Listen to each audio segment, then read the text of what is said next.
जय राधा माधव जय कुंज बिहारी। जय राधा माधव जय कुंज बिहारी। जय गोपी जनवल्लभ जय गिरिवरधारी। यशोदनंदन व्रज जनरंजन यशोदनंदन व्रज जनरंजन यशोदनंदन व्रज जनरंजन यशोदनंदन व्रज जनरंजन यमुना तीरावनचारी जय कुंज बिहारी। यमुना तीरावनचारी जय कुंज बिहारी। हरे कृष्णा कृष्ण कृष्ण हरे हरे हरे राम राम हरे हरे। हरे कृष्णा कृष्ण कृष्ण हरे हरे हरे राम राम राम हरे हरे। हरे कृष्ण कृष्ण कृष्ण हरे हरे हरे राम राम राम हरे हरे। हरे कृष्ण। राधा माधवी की जय। ओम अज्ञानतिमिरान्धस्य ज्ञानाञ्जनशलाकया चक्षुरुन्मीलितं येन तस्मै श्रीगुरुवे नमः। नमो विष्णुपादाय कृष्णप्रेष्ठाय भूतले श्रीमते महाविष्णु गोस्वामिन्निधि नामिने। नमो विष्णुपादाय कृष्णप्रेष्ठाय भूतले श्रीमते भक्तिवेदान्त स्वामिन्निधि नामिने। नमस्ते सरस्वते देवे गौरवाणी प्रचारिणे सर्वशेष शून्यवादी पाश्चात्य देशतारिणे। जय श्री कृष्ण चैतन्य प्रभु नित्यानंद श्री अद्वैत गदाधर श्रीवासादि गौर भक्त वृंद। हरे कृष्ण कृष्ण कृष्ण हरे हरे हरे राम राम राम हरे हरे।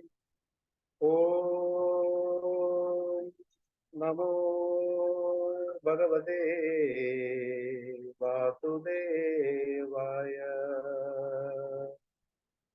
ओम नमो भगवते वासुदेवाय। ओम नमो भगवते वासुदेवाय।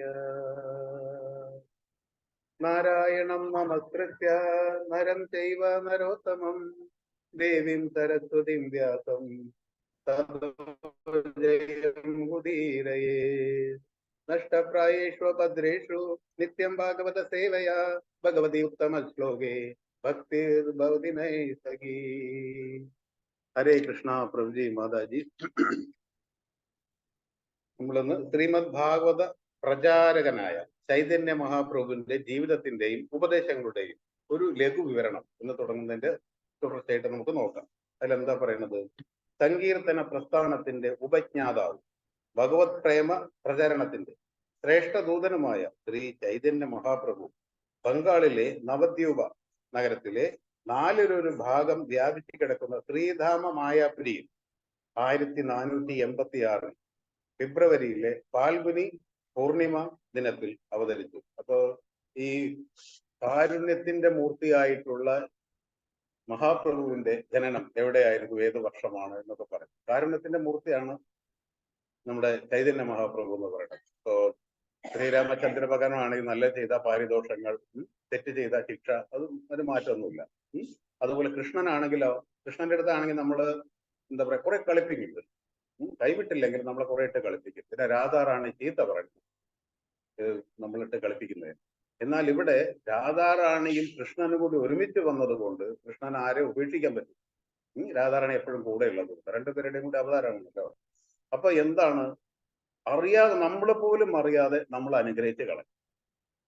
ഉദാഹരണമായിട്ട് മായാപ്പൂരില് ആരെങ്കിലും ഇപ്പം മംഗളാരതിക്ക് ചെല്ലാതെ കിടന്നുറങ്ങുകയാണെങ്കിൽ മഹാപ്രഭു വിചാരിക്കത്തില്ല എന്റെ ഭക്തന്മാർ എനിക്ക് ദണ്ഡ പ്രണാമം ചെയ്ത് കിടക്കുകയാണ്.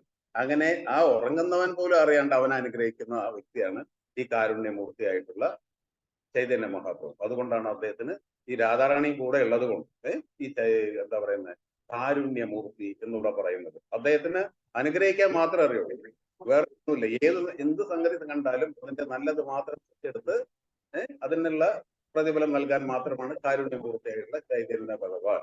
അപ്പൊ നമ്മൾ തന്നെ എത്ര പേർക്ക് ചൈതന്യ ഭഗവാൻ പറയുന്നുണ്ടെങ്കിൽ അതല്ല നമ്മൾ ഈ ഒരു മൂവ്മെന്റിൽ വന്നിട്ടാണ് പലർക്കും ഈ ഉൾപ്പെടെ ഞാൻ വരെ ചൈതന്യ മഹാപ്രഭു എന്നൊരു അവതാരം ഉണ്ടെന്നുള്ളത് പോലും നമുക്ക് പലർക്കും അറിയില്ലായിരുന്നു അല്ലെ. അതെങ്ങനെയാണ് അറിഞ്ഞത്? അത് അറിയണമെന്നുണ്ടെങ്കിൽ വളരെ വളരെ പുണ്യം ചെയ്യണം എന്നാ പറഞ്ഞത് ചൈതന്യ മഹാപ്രഭു. നമ്മൾ 100ഓ അതിൽ കൂടുതലോ ജന്മങ്ങൾ ഉത്തമമായ രീതിയിൽ ജീവിച്ചു പോയാൽ, അതായത് നമ്മുടെ ശാസ്ത്രങ്ങൾ പറയുന്നത് അനുസരിച്ചാണ് ഒരു കടുകട പോലും വിട്ടാതെ നേരെ നമ്മൾ ജീവിക്കുകയാണെങ്കിൽ നമുക്കൊരു പക്ഷേ ബ്രഹ്മാവാം, ശിവനാവാം, ഇതിലേത് പദവി വേണേലും നമുക്ക് നേടാം. ഇതിനേക്കാൾ എത്രയോ ഉപരിയാണ് നമ്മൾക്ക് ചൈതന്യ മഹാപ്രഭുവിനെ കുറിച്ച് കേൾക്കാനോ പറയാനോ സ്മരിക്കാനോ ഉള്ള യോഗം ഉണ്ടാവുക എന്നൊക്കെ. അദ്ദേഹത്തെ മനസ്സിലാക്കിയിട്ട് നമ്മൾ അദ്ദേഹത്തെ സ്മരിക്കുക. ശ്രാവണ കീർത്തന സ്മരണ വന്ദനമൊക്കെ കേട്ടിട്ടില്ലേ? അദ്ദേഹത്തിന് ഇത് ഏതെങ്കിലും ഒരു അവസരത്തിൽ നമ്മൾ ഇത് ഏതെങ്കിലും രീതിയിൽ നമ്മൾ ഇത് പാലിക്കുകയാണെങ്കിൽ അതിന് ഈ പറയുന്ന യോഗ്യതകളൊന്നും പോരാ. ബ്രഹ്മാവാണെങ്കിലോ ശിവനാണെങ്കിലോ ആവണമെങ്കിലോ ഉള്ള യോഗ്യതയൊന്നും പോരാ. അതിലും ഉപരിയാണ് ചൈതന്യ മഹാപ്രഭു എന്ന ആ കാരുണ്യമൂർത്തിയെ കുറിച്ച് കേൾക്കാനുള്ള യോഗം എന്ന് പറയുന്നത്. അത്രയും ഉയരത്തിലാണ് ചൈതന്യ മഹാപ്രഭുവിന്റെ സ്ഥാനം. അപ്പൊ അങ്ങനെയുള്ള ചൈതന്യ മഹാപ്രഭുവിന്റെ കാരുണ്യത്തിനെ കുറിച്ച് അല്ലെങ്കിൽ ആ അവതാരത്തെ കുറിച്ച് കേൾക്കുക, സ്മരിക്കുക, ഇതൊക്കെ എന്ന് പറയുന്നത് വളരെ വളരെ ഉത്തമമായ കാര്യമാണ്. അപ്പൊ അദ്ദേഹത്തിന്റെ ജനനം ഇവിടെ പറയുന്നത് ഫാൽഗുനി പൂർണിമ ദിനത്തിലാണ് എന്ന് പറയുന്നു.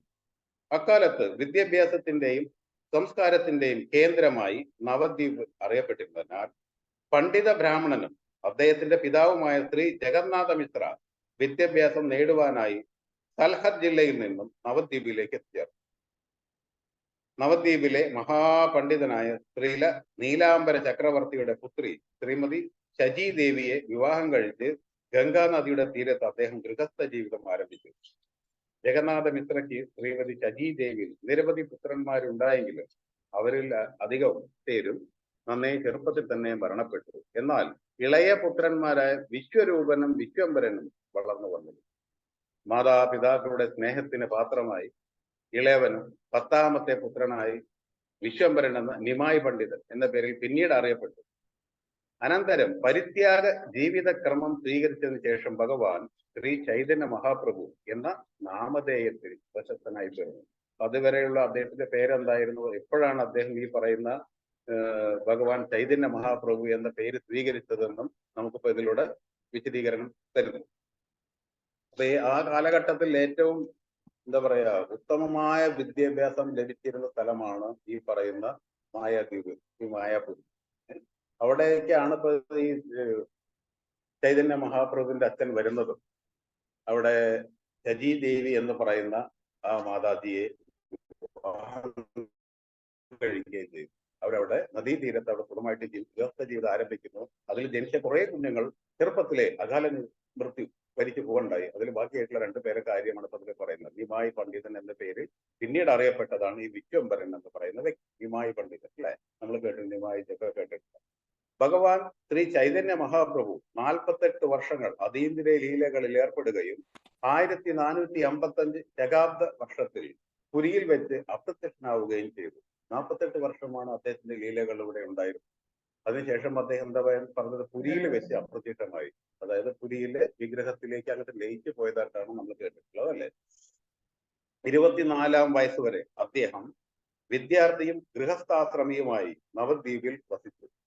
അദ്ദേഹത്തിന്റെ ആദ്യ പത്നി ശ്രീമതി ലക്ഷ്മിപ്രിയയ്ക്ക് ചെറുപ്രായത്തിൽ അന്ത്യം സംഭവിക്കുമ്പോൾ അദ്ദേഹം പരദേശത്തായിരുന്നു. അദ്ദേഹം ഇങ്ങനെ കറങ്ങിക്കൊണ്ട് നടക്കുകയാണ്, കന്യാസ്ത്രീന്റെ രീതിയിൽ കറങ്ങിക്കൊണ്ട് നടക്കണം. അപ്പോ ആദ്യത്തെ ഈ ഭാര്യ ചെറുപ്പക്കാരിയാണ്. അപ്പോഴേ മരിച്ചപ്പോഴും അദ്ദേഹം അടുത്തില്ലായിരുന്നു, കുറെ ദൂരെ എവിടെയോ ആയിരുന്നു. പശ്ചിമ ബംഗാളിൽ നിന്ന് മടങ്ങി വന്ന അദ്ദേഹത്തോട് മാതാവ് വീണ്ടും വിവാഹം കഴിക്കാൻ ആവശ്യപ്പെടുകയാണ്. മാതാവിന്റെ സ്നേഹനിർഭരമായ ആ ഒരു എന്താ പറയാ ആവശ്യങ്ങള് മഹാപ്രഭു തള്ളിക്കളയാൻ പറ്റില്ല അല്ലേ? അപ്പൊ അതുകൊണ്ട് മാതാവ് വീണ്ടും വിവാഹം, പ്രഭുവിന് അതൊന്നും ആഗ്രഹമില്ലായിരുന്നെങ്കിൽ പോലും മാതാവിന്റെ ആഗ്രഹം സാധിക്കാൻ വേണ്ടിയിട്ട് വിഷമിപ്പിക്കേണ്ട വിചാരിച്ചിട്ട് രണ്ടാമതൊരു വിവാഹം വീണ്ടും കഴിക്കുകയാണ്. അദ്ദേഹത്തിന്റെ രണ്ടാമത്തെ പത്നി ശ്രീമതി വിഷ്ണുപ്രിയ ദേവി ആയിരുന്നു. ചൈതന്യ മഹാപ്രഭു 24-ാം വയസ്സിൽ സന്യാസം സ്വീകരിക്കുകയാണ്. ശ്രീമതി വിഷ്ണുപ്രിയ ദേവി ജീവിതകാലം മുഴുവൻ ഭഗവാൻ ചൈതന്യ മഹാപ്രഭുവിന്റെ വേർപാടിൽ ഭക്തിയുടെ സേവനം നൽകി.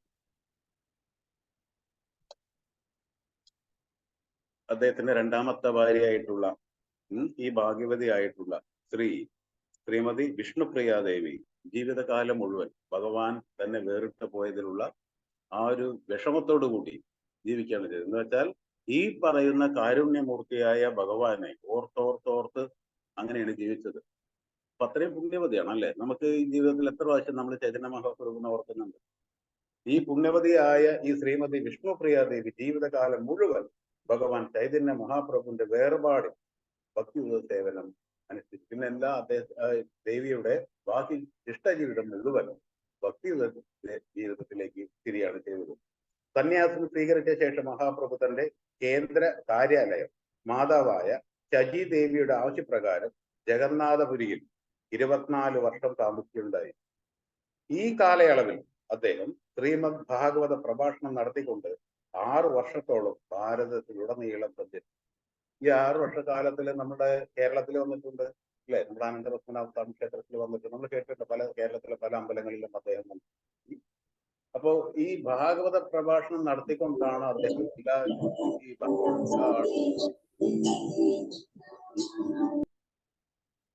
ഹരേ കൃഷ്ണ. അപ്പോ ഈ ഭാഗവത പ്രഭാഷണത്തിന്റെ പ്രാധാന്യമാണ് നമുക്കിവിടെ പറഞ്ഞു തരുന്നത്. ഇപ്പോ പ്രഭുപാദജി തന്നെ പറയുന്നത്, ഒരാള് ഒരു ഭഗവാനെ കുറിച്ച് ഏതെങ്കിലും ഒരു ഭാഗം നമ്മൾ കേട്ട് കഴിഞ്ഞാൽ അത് നമ്മൾ ഒരാൾക്കെങ്കിലും പറഞ്ഞു കൊടുക്കണം. ഭാരതത്തിൽ ജനിച്ചിട്ടുള്ള ഒരു വ്യക്തിയുടെ ഉത്തരവാദിത്തമാണ്. ഭാരതത്തിൽ ജനിച്ചിട്ടുള്ള ഒരു വ്യക്തിയുടെ പ്രധാന ഉത്തരവാദിത്തം എന്ന് പറഞ്ഞാൽ കൃഷ്ണന്റെ ആജ്ഞകൾ എന്തോ അല്ലെങ്കിൽ ഉപദേശങ്ങൾ എന്തോ അത് മറ്റൊരാൾക്കെങ്കിലും പറഞ്ഞു കൊടുക്കുക എന്നുള്ളതാണ് ഓരോ വ്യക്തിയുടെയും ഉത്തരവാദിത്തം എന്ന് പറയുന്നത്. അപ്പൊ ഇവിടെ നമുക്ക് ചൈതന്യ ഭഗവാൻ കാണിച്ചു തരാണ് എന്താണ്. അദ്ദേഹം എവിടെയെങ്കിലും ഒരു ഭാഗത്ത് നിന്നുകൊണ്ടല്ല, നമ്മളൊക്കെ എന്ന് പറഞ്ഞാൽ ഒരു ഭാഗത്ത് ചെന്ന് നിന്നിട്ടാണ് പ്രഭാഷണം നടത്തുന്നത് അല്ലെ? ഭഗവാൻ നമുക്ക് കാണിച്ചു തന്നെന്താണ്, ഭാരതത്തിൽ ഉടനീളം അദ്ദേഹം നടന്ന് ഭാഗവത പ്രഭാഷണം നടത്തുകയാണ് ചെയ്തത്. ഭാഗവതത്തിന്റെ മഹാത്മ്യത്തെ കുറിച്ച് കേൾക്കാൻ വേണ്ടി, പറഞ്ഞു കൊടുക്കാൻ വേണ്ടിയിട്ട്. അപ്പൊ നമ്മൾ കേൾക്കുന്നവർ പലതരത്തിലാണ് കേൾക്കുന്നത് അല്ലെ? ഈ ഭാഗവതത്തിന്റെ മഹാത്മ്യത്തെ കുറിച്ച് പറഞ്ഞു കൊടുത്താൽ പലർക്കും അത് എന്താണെന്ന് മനസ്സിലാകും. ചിലർക്ക് അത് കേട്ട് കഴിഞ്ഞാൽ തന്നെ എന്താ ഈ പറയുന്നത് ആ ഒരു രീതിയിലായിരിക്കും. ചിലവർക്ക് അതൊരു മുഷ്കിലായിരിക്കും. ഏത് രീതിയിൽ നമ്മൾ ശ്രീമദ് ഭാഗവതത്തെ ശ്രവിച്ചാലും കഴിയും എന്താണ് സംഭവം, അതിന്റെ ഗുണം നമ്മൾക്ക് എഫക്റ്റ് ആവുന്നുള്ളതാണ്. ഉദാഹരണമായിട്ട് നമ്മളൊരു തലവേദനയ്ക്ക് നമ്മളൊരു പാരസെറ്റമോൾ കഴിക്കുകയാണെങ്കിൽ നമുക്കറിയില്ല അതിൻ്റെ ഉള്ളിൽ എന്തൊക്കെ ഉള്ളതെന്നും അതെങ്ങനെയാണ് നമ്മുടെ ശരീരത്തിൽ കൂട്ടി പ്രവർത്തിക്കുന്നത് അല്ലെ? പക്ഷെ അറിഞ്ഞാലും മറിഞ്ഞില്ലെങ്കിലും അത് കഴിച്ചു കഴിഞ്ഞാൽ അത് ശരീരത്തിലേക്ക് ചെല്ലുകയും അത് അതിന്റെ പ്രവർത്തനം നടത്തുകയും ഈ പറയുന്നത് പോലുള്ള അസുഖങ്ങൾ വിട്ടുമാറുകയും ചെയ്യും. അത് അറിഞ്ഞിട്ടല്ല അല്ലെ? അതുപോലെയാണ് ശ്രീമദ് ഭാഗവത ശ്രവണം ഏത് രീതിയിലായിരുന്നാലും, അതേപോലെ ഭഗവാന്റെ നാമങ്ങൾ ഉച്ചരിക്കുന്നത് ഏത് അവസ്ഥയിലായിരുന്നാലും അതിനൊക്കെ പുണ്യങ്ങൾ മാത്രമേ ഉള്ളൂ. നമ്മുടെ എന്താണ് നമ്പൂതിരി പറഞ്ഞിട്ടുണ്ട്, നിങ്ങളൊന്ന് പരിഹാസ രൂപേണെങ്കിലും ഭഗവാന്റെ നാമം ഒന്ന് ഉച്ചരിക്കൂ അല്ലെ? പരിഹാസ രൂപേണെങ്കിലും ഭഗവാന്റെ നാമം ഒന്ന് ഉച്ചരിക്കൂ എന്നാണ് പറയുന്നത്. എന്താ കാരണം? നമ്മൾ ഒരു പ്രാവശ്യം നമ്മളത് ഉച്ചരിച്ചു കഴിഞ്ഞാൽ അതിന്റെ ഗുണം നമുക്ക് തന്നെയാണ്, വേറെ ആർക്കും അല്ല. അപ്പൊ നമ്മളത് മറ്റുള്ളവർക്ക് പറഞ്ഞു കൊടുക്കുകയാണെങ്കിലോ അതിൽ കൂടുതലാണ്. അപ്പൊ ഈ ചൈതന്യ മഹാപ്രഭുവിന്റെ കാലടികൾ പിന്തുടരാനാണ് ഈ പറയുന്ന മറ്റുള്ളവരോട് ഇത് ഇവിടെ പറയുന്നത്. നമ്മളെല്ലാവരും ഈ ചൈതന്യ മഹാപ്രഭുവിന്റെ കാലടികൾ എന്ന് വെച്ചാൽ നമുക്ക് അദ്ദേഹത്തെ അതേപോലെ ഫോളോ ചെയ്യാൻ പറ്റുന്നില്ല. ശ്രീമദ് ഭാഗവത ശ്രവണത്തിന് മറ്റുള്ളവർക്ക് അവസരം ഉണ്ടായി കൊടുക്കുക, അത് നമ്മുടെ ഓരോരുത്തരുടെയും ഉത്തരവാദിത്തമാണ്. ചൈതന്യ മഹാപ്രഭു ശ്രീമദ് ഭാഗവത പ്രഭാഷണം നടത്തുക മാത്രമല്ല, ഭഗവത്ഗീതോപദേശങ്ങളെ പ്രായോഗികവും കാര്യക്ഷമവുമായ രീതിയിൽ പ്രചരിപ്പിക്കുകയും ചെയ്തു. ഭഗവത്ഗീതയിൽ ശ്രീകൃഷ്ണ ഭഗവാനെ പരമദിവ്യോത്തമ പുരുഷനായി വെളിപ്പെടുത്തിയിരിക്കുന്നു. കൂടാതെ അതീന്ദ്രിയ വിജ്ഞാനത്തിന്റെ ആ മഹത് ഗ്രന്ഥത്തിൽ അന്ത്യോപദേശമായി ഒരാൾ മതാനുസാരിയായ എല്ലാവിധ കർമ്മങ്ങളും ഉപേക്ഷിച്ച് തന്നെ ഏക ആരാധ്യ പുരുഷനായി അംഗീകരിക്കണമെന്ന് ഭഗവാൻ എങ്ങനെ നിഷ്കർഷിക്കുന്നത്? എന്താണ്? നമ്മള് നമ്മുടേതായ ധർമ്മങ്ങൾ, സർവ്വധർമ്മം, എല്ലാ ധർമ്മങ്ങളും നമ്മൾ ഉപേക്ഷിച്ചോളൂ. അതൊന്നും ഒരു വലിയ കാര്യമൊന്നുമില്ല. പിന്നെ എന്താ വേണ്ടി? എനിക്ക് വേണ്ടിയിട്ട്, എനിക്ക് വേണ്ടി സറണ്ടർ ചെയ്യും. എന്നിലേക്ക് നിങ്ങൾ ആകർഷിക്കപ്പെടണം. നിങ്ങൾ അങ്ങനെ വേണം നിങ്ങളെ മാറ്റിയെടുക്കുക. അങ്ങനെയാണെങ്കിൽ എന്താണ്? നിങ്ങൾ ഈ കോടി ജന്മങ്ങളായിട്ട് ശേഖരിച്ചു വെച്ചിട്ടുള്ള എല്ലാ പാപങ്ങളെയും ഞാൻ ഭസ്മീകരിക്കും. പേടിക്കണ്ട, ഒരു പേടിയും പേടിക്കണ്ട. ഭഗവാനായിട്ട് നമുക്ക് തരുന്ന ഗ്യാരണ്ടിയാണ്. പക്ഷെ എന്നിട്ട് നമുക്ക് ഭഗവാന്റെ അടുത്തേക്ക് എത്ര നേരം നമുക്ക് ശ്രദ്ധിക്കാൻ പറ്റുന്നുണ്ട്? ക്ലാസ് തുടങ്ങുകയാണെങ്കിൽ ക്ലാസ് കഴിയുന്നത് വരെ, അല്ലെ? അമ്പലത്തിലേക്ക് വരികയാണെങ്കിൽ അമ്പലത്തിൽ ആ ദർശനം കഴിയുന്നത്. അത് കഴിഞ്ഞാൽ വീണ്ടും നമ്മൾ എന്താ ചെയ്യുന്നത്? വീണ്ടും നമ്മൾ ഭൗതികയിലേക്ക് പോവാം. ഈ ഭൗതികത എന്ന് പറയുന്നത് വളരെ കഷ്ടപ്പെടുന്ന സംഗതി. നമ്മൾ യാദൃച്ഛികമായിട്ട് നമ്മൾ അതിലേക്ക് വഴുതി പോകും, അല്ലെ? ഇത് ഉത്കണ്ഠ നിറഞ്ഞ ലോകമാണ് നമ്മുടെ ഈ ലോകം. ഉത്കണ്ഠ നിറഞ്ഞ ലോകം. അതില്ലാത്ത ലോകമാണ് വൈകുണ്ഠം എന്ന് പറയുന്നത്. ഉത്കണ്ഠകൾ ഇല്ലാത്ത ലോകമാണ് വൈകുണ്ഠം എന്ന് പറയുന്നത്. ഇപ്പൊ നമുക്ക് തന്നെ ഒന്ന് കറണ്ട് ബില്ല് അടയ്ക്കാനുണ്ട്, ഇലക്ട്രിസിറ്റി ബില്ല് അടയ്ക്കാൻ, എന്തെല്ലാം ബില്ലുകൾ, അല്ലേ? അതെല്ലാം നമ്മുടെ പ്രശ്നങ്ങളാണ്. അതെല്ലാം ഈ പറയുന്ന എന്താ പറയുക, നമ്മൾക്ക് കൂടുതൽ കൂടുതൽ പ്രശ്നങ്ങളും സങ്കീർണമാക്കാവുന്ന, അല്ലെങ്കിൽ സമാധാനം നഷ്ടപ്പെടുത്തുന്ന ഓരോ സംഗതികളാണ്. അപ്പൊ ഇവിടെ പറയുന്നത് ഇതെല്ലാം ഒഴിവാക്കുക. നീ എല്ലാം ഒഴിവാക്കുക. ജസ്റ്റ് എന്നിലേക്ക് സറണ്ടർ ചെയ്യും. നിന്റെ എല്ലാ പ്രശ്നങ്ങളും ഞാൻ സോൾവ് ചെയ്യാം, ഭഗവാൻ പറഞ്ഞു. പക്ഷെ എങ്കിലും നമ്മൾ എന്താ ചെയ്യുന്നത്? അത് ഈ ഭൗതികതയിൽ നിന്നുള്ള പിടി നമ്മൾ വിടുന്നില്ല. ഭഗവാനെ പിടിക്കുന്നുണ്ടോ? അതോട് പിടിക്കുന്നു. അവിടെയാണ് ഇത്ര നമ്മുടെ എല്ലാവരുടെയും പ്രശ്നങ്ങൾ എന്ന് പറയുന്നത്. അപ്രകാരം പ്രവർത്തിക്കുന്നുവെങ്കിൽ, അതായത് എങ്ങനെ? എല്ലാം ഉപേക്ഷിച്ച് എന്നിലേക്ക് ആകർഷകനായി നിങ്ങൾ വർത്തിക്കുകയാണ് എങ്കിൽ എന്താണ്? എല്ലാവിധ പാപകർമ്മങ്ങളിൽ നിന്നും തന്റെ ഭക്തന്മാർ സംരക്ഷിക്കപ്പെടുമെന്നും അനന്തരം അവർക്ക് ഉത്കണ്ഠയ്ക്ക് ഹേതുവായ യാതൊന്നും തന്നെ ഉണ്ടാകില്ലെന്നും ഭഗവാൻ ഉറപ്പ് നൽകുന്നു. അപ്പൊ നമ്മൾക്ക് എല്ലാവർക്കും വേണ്ടത് എന്താണ്? ഈ ഉത്കണ്ഠ ഇല്ലാത്തൊരു ജീവിതമാണ്, അല്ലെ? ഈ ബില്ലുകൾ ഇല്ലാത്തൊരു ജീവിതമാണ്, ടെൻഷൻ ഇല്ലാത്തൊരു ജീവിതമാണ്. അത് ഭഗവാൻ ഇവിടെ ഉറപ്പ് തരുന്നു. എന്താണ്? നിങ്ങൾ എന്നിലേക്ക് ആകർഷിക്കപ്പെടണം. ഞാൻ പറയുന്നത് അനുസരിക്കൂ, എന്നെ അനുസരിക്കൂ. എങ്ങനെ? എന്താണ്? അവർക്ക് ഉത്കണ്ഠയ്ക്ക് ഹേതുവായി യാതൊന്നും തന്നെ ഉണ്ടാവില്ല എന്ന് ഭഗവാൻ ഉറപ്പ് തരണം. ഭഗവാൻ പരമസത്യമാണ്, അല്ലെ? ഭഗവാൻ പറയുന്ന വാക്കാണ്. അപ്പൊ പിന്നെ നമ്മൾ എന്തുകൊണ്ടത് ആ ഒരു പ്രവൃത്തിയിലേക്ക് നമ്മൾ നീങ്ങുന്നില്ല? അത് നമ്മുടെ മനസ്സിന്റെ തോന്നലുകളാണ്. കാരണം ഇവിടെ നമുക്ക് ഈ ഭൗതികത ഇല്ലാതെ ജീവിക്കാൻ പറ്റില്ല എന്നുള്ളൊരു തോന്നലാണ് നമ്മുടെ എല്ലാ കാര്യം. നിർഭാഗ്യവശാൽ അല്പജ്ഞാനികളാണ്. ശ്രീകൃഷ്ണ ഭഗവാന്റെ നേരിട്ടുള്ള നിർദ്ദേശം ഉണ്ടായിട്ട് പോലും ഭഗവത്ഗീതോപദേശങ്ങളെയും ഭഗവാന്റെ ഒരു മഹത് ചരിത്ര പുരുഷനായി തെറ്റിദ്ധരിച്ചതിനാൽ ഭഗവാൻ യഥാർത്ഥ പരമദിവ്യോത്തമ പുരുഷനായി അവർക്ക് അംഗീകരിക്കാനാവുന്നില്ല. സാധാരണ മറ്റുള്ള പല ദേവീ ദേവന്മാരെയും നമ്മൾ അംഗീകരിക്കും. അപ്പൊ നമ്മൾ ഒരു ഭഗവാന്റെ ഒരു അമ്പലം, അതുപോലെ ഒരു സെന്റർ നമ്മൾ തുറന്നു കഴിഞ്ഞാൽ ചുറ്റുവട്ടത്തുള്ളവർക്ക് ബുദ്ധിമുട്ടാണ്. ശബ്ദവും കോലാഹലങ്ങളും. ഒരു ദുർഗാക്ഷേത്രം നമ്മൾ തുറക്കുകയാണെങ്കിൽ ആ നേരത്തെ അവർ വരും. എന്താ കാരണം? അവർക്ക് ഈ പറയുന്ന ദുർഗ, അതുപോലെ മറ്റുള്ള നമ്മൾ 33 കോടി ദേവകൾ ഉണ്ടെന്നല്ല നമ്മുടെയൊക്കെ നമുക്ക് കിട്ടിയിട്ടുള്ള വിവരങ്ങൾ.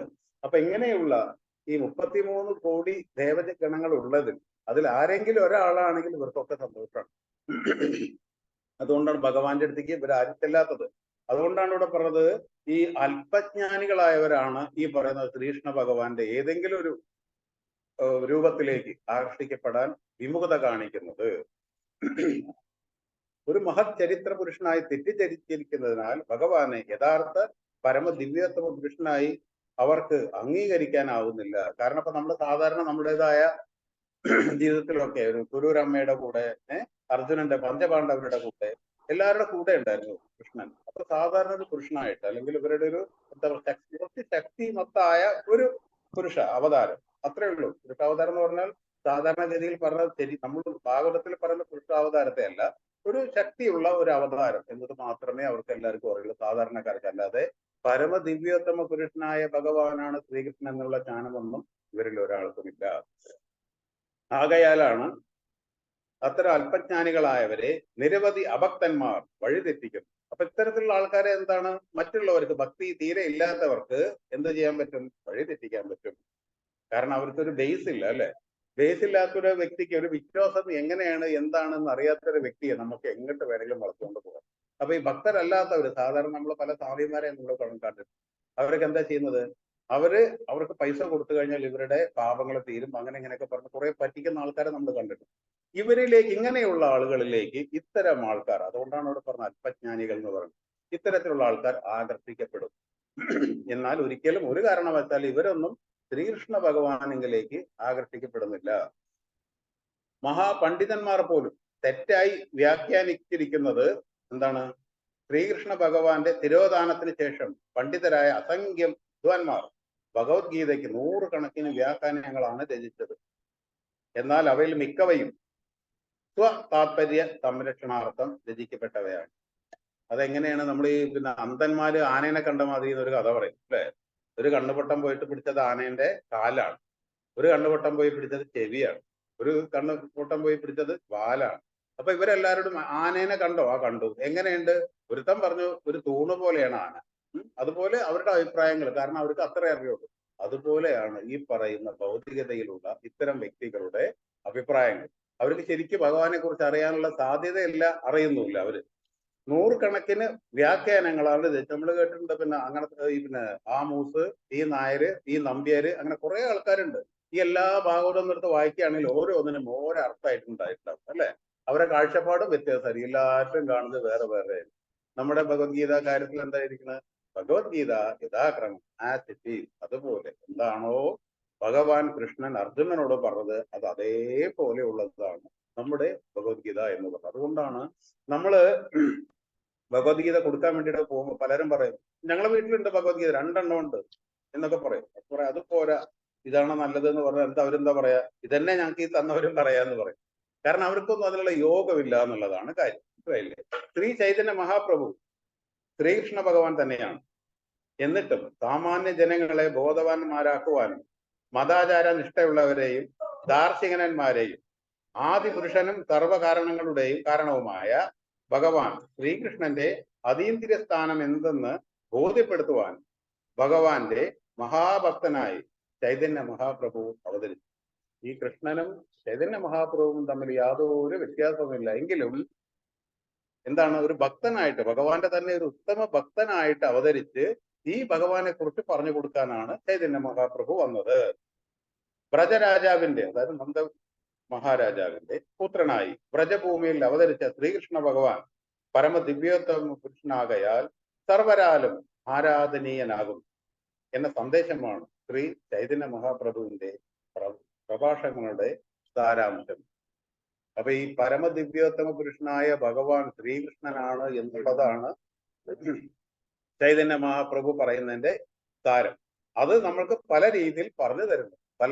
നമ്മളിപ്പോ ഒരാളോട് എന്തെങ്കിലും പറയുകയാണെങ്കിൽ എല്ലാവർക്കും ഒരേ രീതിയിലല്ല അല്ലേ മനസ്സിലാവുന്നത്. നമ്മളിപ്പോ ഒരു ക്ലാസ് എടുക്കുകയാണെങ്കിൽ, ടീച്ചർ വന്ന് ക്ലാസ് എടുക്കുകയാണെങ്കിൽ 10-25 കുട്ടികളുണ്ടെങ്കിൽ ഒറ്റ പ്രാവശ്യം ടീച്ചർ പറയുന്നില്ല, 25 പേർക്കും വേറെ വേറെ എടുക്കുന്നില്ല. പക്ഷെ 25 കുട്ടികളും മനസ്സിലാക്കുന്നത് 25 തരത്തിലാണ് അല്ലെ?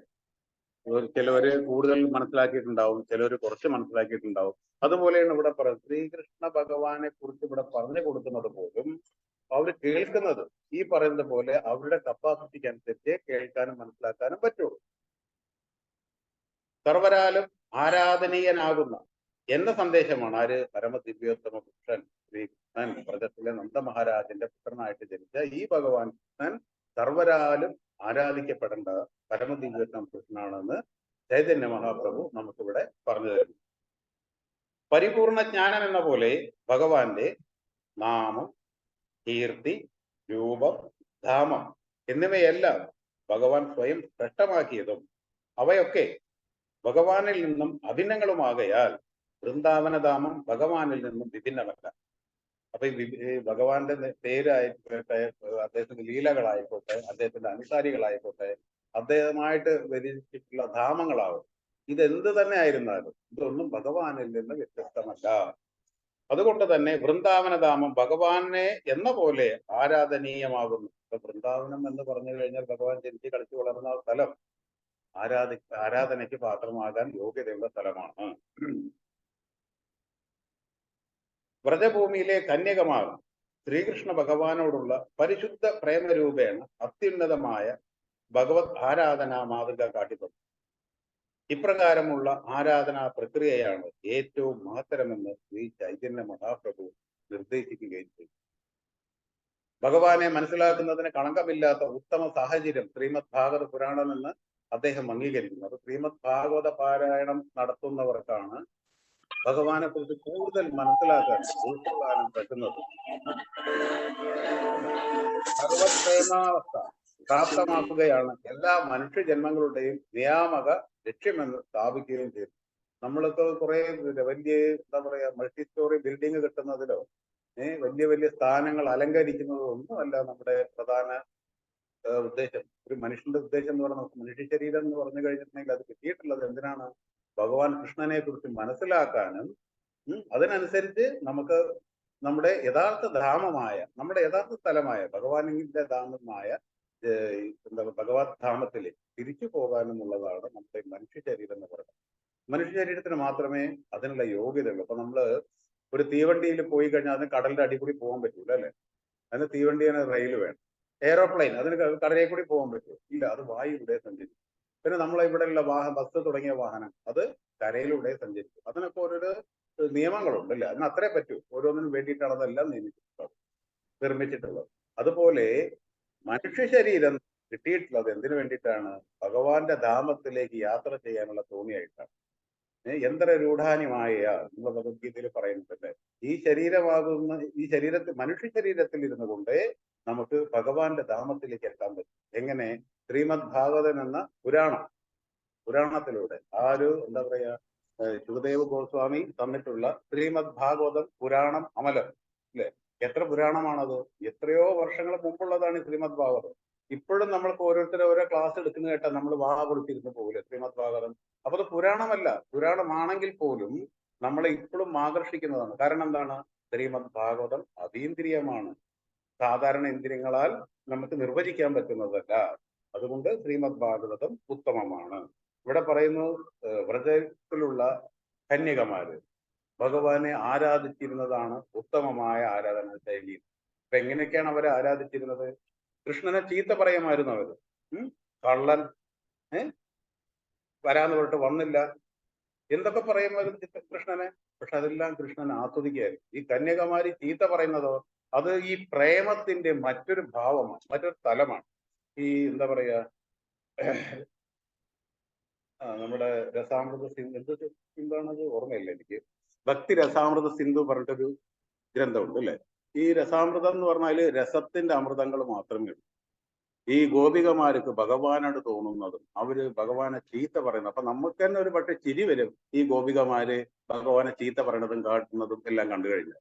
അത് പക്ഷെ ഇവിടെ പറയുന്നു അത് ഉത്തമമായ ഭക്തിയായിട്ടാണ് പരിഗണിക്കപ്പെടുന്നത്. ചൈതന്യ മഹാപ്രഭു നമുക്കിവിടെ കാണിച്ചു തരും. അതൊക്കെയാണ് യഥാർത്ഥത്തിലുള്ള പ്രേമം. അതാണ് യഥാർത്ഥത്തിൽ വേണ്ടത്.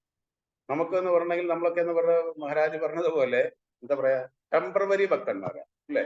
ക്ലാസ് വന്നിരിക്കുമ്പോൾ നമ്മൾ ഭക്തരാണ്, അമ്പലത്തിൽ നിന്ന് തൊഴുമ്പോൾ നമ്മൾ ഭക്തരാണ്. അത് കഴിഞ്ഞാലോ വീണ്ടും നമ്മൾ പഴയ പോലെ തിരിച്ചു പോകും.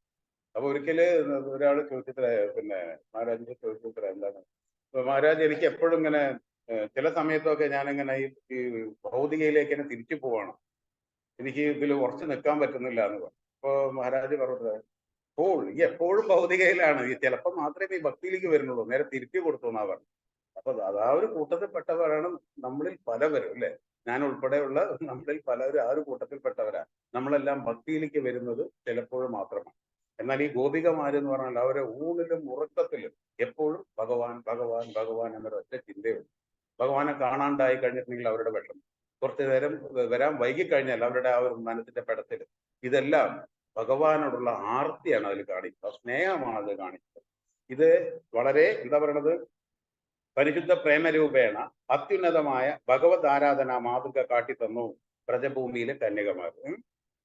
ഏറ്റവും ഇപ്രകാരമുള്ള ആരാധനാ പ്രക്രിയയാണ് ഏറ്റവും മഹത്തരമെന്ന് ശ്രീ ചൈതന്യ മഹാപ്രഭു ഉദ്ദേശിക്കുകയും അതിൽ ഏതെങ്കിലും ഒരു അംശമെങ്കിലും നമുക്ക് പ്രാവർത്തികമാക്കാൻ പറ്റുകയാണെന്നുണ്ടെങ്കിൽ നമ്മൾ ഈ പറയുന്ന പോലെ ഉത്തമമായ ഭക്തിയുടെ സേവനത്തിലൂടെ നമുക്ക് മുന്നേറാമെന്ന് വിചാരിക്കും. ഹരേ കൃഷ്ണ. പ്രഭുജി മാതാജി, നമുക്ക് ഇന്നത്തെ ക്ലാസ് ഇവിടെ നിർത്താമെന്ന് തോന്നുന്നു. ഹരി ബോൾ.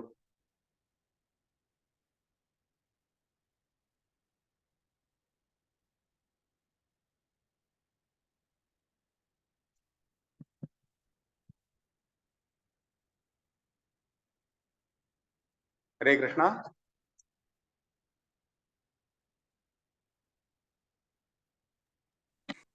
ഓക്കെ പ്രഭു, ഹരേ കൃഷ്ണ. ഹരി ബോൾ, ഹരി ബോൾ. ഹരേ കൃഷ്ണ. ഹരേ കൃഷ്ണ. ഹരേ കൃഷ്ണ പ്രഭുജി. ഹരേ കൃഷ്ണ. സജ്ജനപ്രിയ പ്രഭു.